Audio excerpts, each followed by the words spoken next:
আসসালামু আলাইকুম সবাইকে ওয়েলকাম করছি আমার ইউটিউব চ্যানেলে। সবার কি অবস্থা? আই হোপ সবাই সুস্থ আছেন, ভালো আছেন। আমিও আলহামদুলিল্লাহ ভালো আছি। এখন রমজান মাস আর রমজানের প্রায় অর্ধেকটাই কেটে যাচ্ছে। রমজান মাসে আমরা সবাই কম বেশি ব্যস্ত থাকি, একদিকে সাংসারিক কাজ আর অন্যদিকে ইবাদত নিয়ে একটু বেশি ব্যস্ত থাকি। যেহেতু অর্ধেকটা সময় কেটে যাচ্ছে, আমরা চাই যে বাকি যে সময়গুলো আছে এই সময়গুলো সুন্দরভাবে কাটাতে। আমরা ইবাদতের মাধ্যমে যেন আমরা কাটাতে পারি, আল্লাহ তাআলা যেন কবুল করে সবার জন্য। তো এবার ভিডিও রিলেটেড কিছু কথা বলি। দেখতেই পেয়েছেন যে খুব সুন্দর ভিউ, আর ভীষণ ভালো লাগে সত্যি এরকম সবুজ প্রাকৃতিক সৌন্দর্য, সবুজ গাছপালা, সবুজ শ্যামল আসলে আমার ভীষণ পছন্দ। তো যদিও আমার গ্রামে বাড়ি, আমি সব সময় এসব দেখে দেখে অভ্যস্ত, তারপরেও কেন জানি আমার ভালো লাগাই কাজ করে। আর সবুজের প্রতি সবারই ভালো লাগা কাজ করে। এই গাছগুলো দেখতে পেয়েছেন, এই গাছগুলো হচ্ছে আমার ঘরের পিছন থেকে শুরু হয়েছে। আর মাশাল্লাহ বাড়িতে অনেক ধরনের গাছ আছে, অনেক রকমের ফল গাছ আমি অনেক ভিডিওতে শেয়ার করেছি। এবার যেটা দেখা যায় এটা হচ্ছে আনার গাছ। আনার গাছটা কিন্তু কখনোই শেয়ার করিনি। তো যাই হোক, যারা আমার নিয়মিত ভিডিও দেখেন তারা জানেন যে আমার বাড়িতে অনেক ধরনের ফল গাছ আছে, আজকে সেটার কথা নাই বললাম। এগুলা হচ্ছে সিম, আর এখন কিন্তু সিমের লাস্ট সময়। তো এই সময়টাতে কিন্তু সিম পেকে যায়, মানে পরিপূর্ণভাবে শুকিয়ে যায়, গাছও মরে যায়। তো এই সময়ে কিন্তু প্রত্যেক বছরই সিম গাছ নামিয়ে ফেলি। সিম গাছ নামাতে কিন্তু একটু কষ্ট হয়, একদিকে রমজান আর অন্যদিকে গাছও শুকিয়ে গেছে। তো রোজা রেখে কষ্ট করেই সিমগুলা নামিয়ে নিয়েছি। তো এখানে এখনো কিছু সিম কাঁচা আছে, তো কাঁচাগুলো আলাদা করে ফেলেছি আর শুকনাগুলো আলাদা করে ফেলেছি। শুকনাগুলো রোদে দিয়ে শুকিয়ে তারপর বিচি বের করে নিব। আর কাঁচা যেগুলা, কাঁচাগুলোকেও দুইটা বাছাই করে নিব। একদম কচি যেগুলা খুবই তরতাজা ওগুলা রান্না করার জন্য রেখে দিব। আর যেগুলো একটু বাতি হয়ে গেছে, মানে আধা বাতি, ওগুলার বিচিগুলা বের করে নিব। ওই বিচিগুলা দিয়ে মাংস রান্না করলে ভীষণ ভালো লাগে। তো এখন তো সিম আসে, যখন না থাকবে তখন কিন্তু খেতে খুব ইচ্ছে করবে। তো ওগুলা ছিলে বিচিগুলা ফ্রিজে রেখে দিব। আর খাওয়ার জন্য যে সিমগুলো রাখবো ওই সিমগুলোকেও হালকা ভাপ দিয়ে ফ্রিজে রেখে দিব। আর ফ্রিজে রাখলে না সত্যি যখন সিম না থাকে তখন ভীষণ ভালো লাগে খেতে। যখন গাছ ভর্তি সিম ছিল তখন খেতে ভালো লাগেনি, তখন দেখতে দেখতে মনটা ভরে গেছে। আসলে যেটা যখন থাকে সেটা খেতে তখন ইচ্ছে করে না, পরবর্তীতে খেতে মন চায়। তো হালকা ভাপ দিয়ে ফ্রিজে রেখে দিলে পরবর্তীতে খাওয়া যাবে। আর যেহেতু অনেক সিম, তো অনেক সিম তো আর একসাথে খাওয়া যাবে না। আর কাঁচা বিচিটা সত্যি খেতে ভীষণ মজা লাগে। এখন রান্না করলে যেরকম স্বাদ হবে ফ্রিজে রাখলে কিন্তু ওরকম স্বাদ লাগবে না। আসলে যাদের গ্রামে বাড়ি আছে তারা কিন্তু অনেক সুবিধাই উপভোগ করতে পারে। যেমন আমি মাশাল্লাহ এবার সিম গাছ থেকে অনেক সিম খেয়েছি, লাউ গাছ থেকে অনেক লাউ খেয়েছি।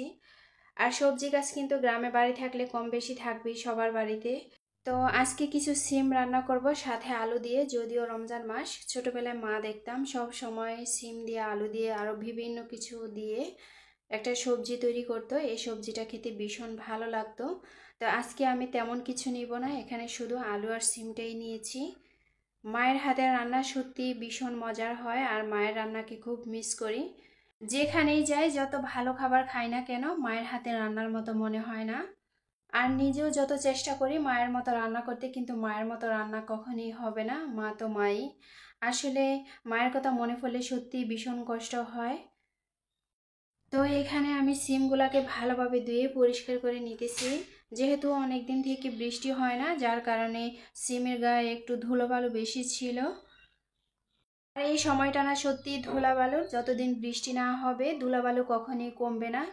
আর ধুলাবালু সত্যি ভীষণ যন্ত্রণা করে, যেখানে যাই সেখানে শুধু ধুলাবালু। তো যাই হোক, কথা বলতে বলতে অনেক কথাই বলে ফেলেছি। এবার চলে এসেছি রান্নায়। আর রমজান মাস যেহেতু বিকেলবেলায় রান্নাটা করি।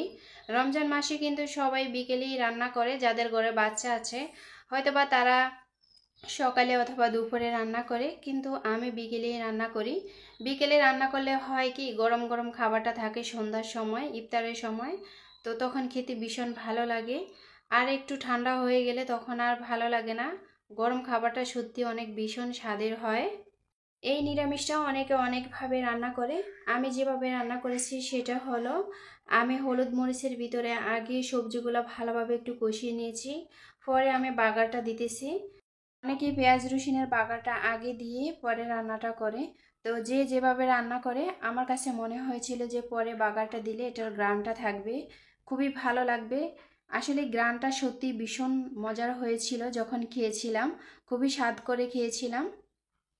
আর রমজান মাসে সত্যি কিছুই ভালো লাগে না, যাই রান্না করি না কেন খেতে মন চায় না। কিন্তু বিকেলের সময়টা আসলে তখন মনে হয় যে এটা খাবো সেটা খাবো, অনেক খেয়ে ফেলবো। কিন্তু সন্ধ্যার পরে আর কিছুই ভালো লাগে না। কার এরকম হয় আমি জানি না, আমার এরকমটাই হয় প্রতিদিন।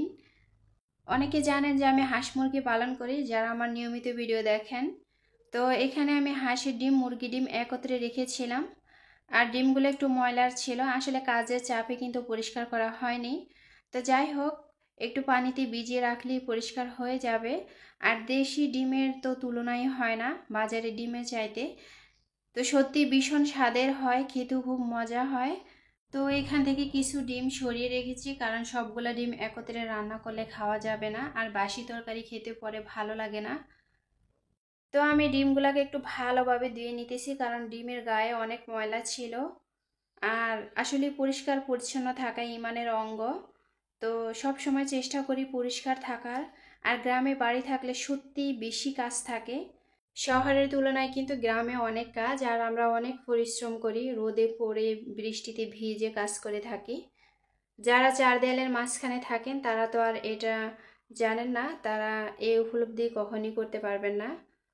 তো আজকে আমি নিরামিষ রান্নার পাশাপাশি ডিম রান্না করে নিব। আর ডিমটাকে আমার বাচ্চা ভীষণ পছন্দ করে, ওর খুবই কমন খাবার হচ্ছে ডিম। মাংস এবং ডিম এই দুইটাই কিন্তু সবচেয়ে বেশি বাচ্চারা পছন্দ করে। তো এখানে পেঁপে কেটে নিয়েছিলাম, গাছ থেকে পাকা পেঁপে পেড়েছিলাম। আর দেশি পেঁপে সত্যি অনেক মিষ্টি হয়। তো আজকের ইফতারিতে অন্যান্য কিছুর পাশাপাশি পেঁপেটাও থাকবে। আর সত্যি ভীষণ স্বাদের হয় গাছ পাকা পেঁপে। বাড়িতে একটা পেঁপে গাছ থাকলে অনেক উপকার হয়। যখন মন চায় পাকা পেঁপে খাওয়া যায়, যখন মন চায় রান্না করে খাওয়া যায়। পেঁপে এটা কিন্তু আমাদের শরীরের জন্য অনেক উপকার, সবজি হিসেবে হোক বা ফল হিসেবে হোক, সত্যি ভীষণ উপকার করে পেঁপে। তো এখানে শরবত বানিয়ে নিয়েছি আখের গুড় দিয়ে, লেবুর রস দিয়ে। আর রমজান মাসে লেবুর অনেক দাম, যদিও আমার লেবু কিনতে হয় না, বাড়ি থেকেই খেতে পারি আলহামদুলিল্লাহ। তো এই পানিগুলো আমি কিছুক্ষণ ভিজিয়ে রাখবো, ভিজিয়ে রাখলে খেতে ভীষণ ভালো হবে। তো আজকে এখান থেকে বিদায় নিতেছি, সবাই ভালো থাকবেন, আসসালামু আলাইকুম, আল্লাহ হাফেজ।